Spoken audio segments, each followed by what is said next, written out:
নমস্কার, welcome to মনের রান্নাঘর। মনের রান্নাঘরে তোমাদের সবাইকে স্বাগত।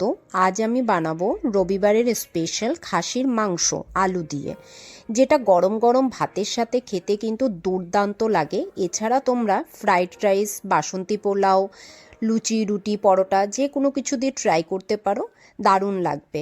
আর খুবই কম উপকরণ দিয়ে এবং কম সময়ের মধ্যে রেসিপিটা আমাদের বাড়িতে যেভাবে তৈরি করা হয় ছুটির দিনে, সেটাই তোমাদের সাথে শেয়ার করব। চলো তাহলে দেখে নেওয়া যাক।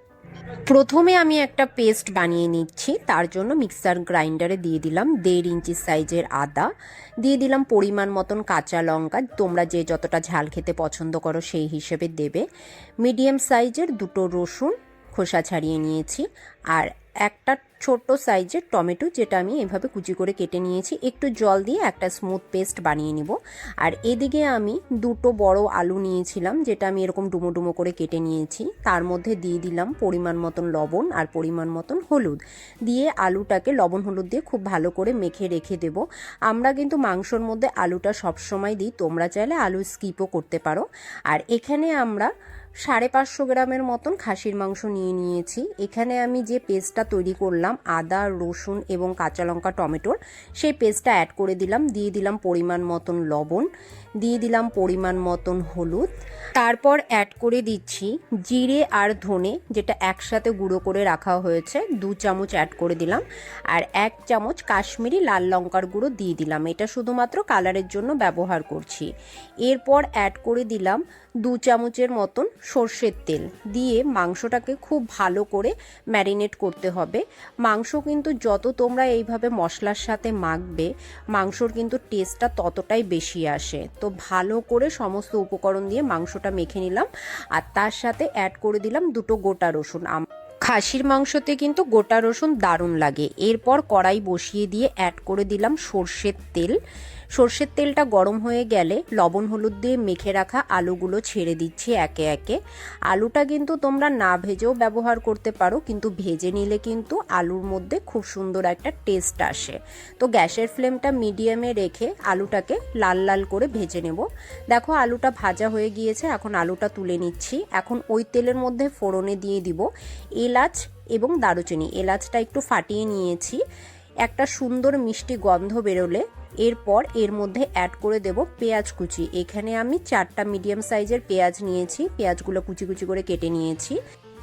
এরপর পেঁয়াজের মধ্যে অ্যাড করে দিলাম সামান্য পরিমাণের লবণ। লবণটা দিলে পেঁয়াজটা মজে যাবে এবং খুব সুন্দর করে ভাজা হয়ে যাবে। এরপর পেঁয়াজটাকে ভালো করে ভেজে নেব, হালকা সোনালি রং করে ভাজলেই হবে, খুব বেশি ভাজার দরকার নেই।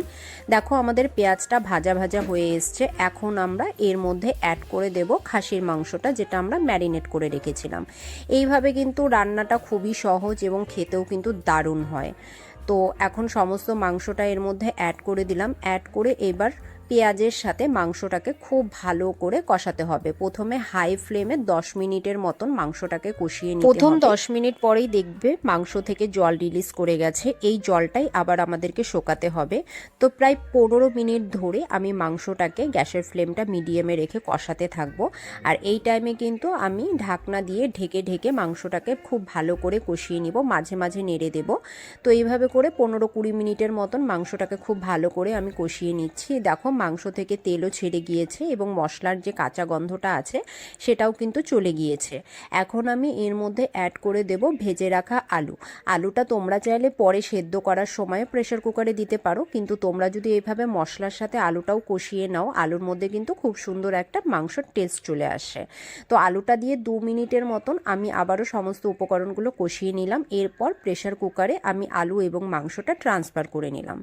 এরপর এখানে আমি অ্যাড করে দেব পরিমাণ মতন গরম জল। এখানে তোমরা যে যতটা গ্রেভি পছন্দ করো বা ঝোল পছন্দ করো সেই হিসাবে জলটা অ্যাড করবে। সমস্ত উপকরণগুলো একসঙ্গে একদম ভালো করে আমি মিশিয়ে দিলাম। এরপর আমি এখানে মাংসর মধ্যে যে চর্বিটা ছিল, এক্সট্রা চর্বিটা, সেটা কিন্তু আমি কষানোর সময় দেইনি, এটা আমি লাস্টে অ্যাড করলাম। এইভাবে দিয়ে দেখো দারুণ হয়। এরপর প্রেসার কুকারের ঢাকনাটা আটকে টোটাল 4টে সিটি দেব, 2টো হাই ফ্লেমে দেব এবং গ্যাসের ফ্লেমটা মিডিয়াম টু লোতে রেখে আরও 2টো সিটি দিয়ে নেব। এখানে কিন্তু মাংসের কোয়ালিটির ওপর ডিপেন্ড করবে। আমাদের 4টে সিটিতে কিন্তু মাংস খুব সুন্দরভাবে গলে গিয়েছে। এরপর প্রেসার কুকারের পুরোপুরি স্টিমটা বেরিয়ে গেলে আমি সমস্ত উপকরণগুলো একবার মিশিয়ে চেক করে নিচ্ছি। আবারও কিন্তু গ্যাসটা কিন্তু এখন জ্বালিয়ে দিতে হবে, না হলে মাংসর মধ্যে একটা পানসে ভাব চলে আসে। এখন একটু ফুটিয়ে নিতে হবে। গরম মশলা গুঁড়ো দিয়ে দিলাম এই টাইমে। আর মাংসটা দেখো, চেক করে তোমাদেরকে দেখাচ্ছে কত সুন্দরভাবে গলে গিয়েছে। তো 2 মিনিটের মতন মিডিয়াম ফ্লেমে একটু ফুটিয়ে নিলে ব্যাস রেডি আমাদের রবিবারের স্পেশাল খাসির মাংস। এখন আমি গ্যাসের ফ্লেমটা অফ করে দিচ্ছি। এরপর গরম গরম ভাতের সাথে সার্ভ করে নিব। তোমরা এভাবে ট্রাই করো বাড়িতে এবং আমাকে কমেন্টে জানিও আজকে রেসিপিটি কেমন লাগলো। যদি ভালো লেগে থাকে অবশ্যই চ্যানেলটি সাবস্ক্রাইব করে দিও, পাশে থাকা বেল চিহ্নটি প্রেস করে দিও, তাহলে আমি যখনই কোনো নতুন রেসিপি শেয়ার করব তোমরা নোটিফিকেশন পেয়ে যাবে। আবারও হাজির হব নতুন এক রেসিপি নিয়ে। ততক্ষণের জন্য তোমরা সবাই ভালো থেকো, সুস্থ থেকো। ধন্যবাদ।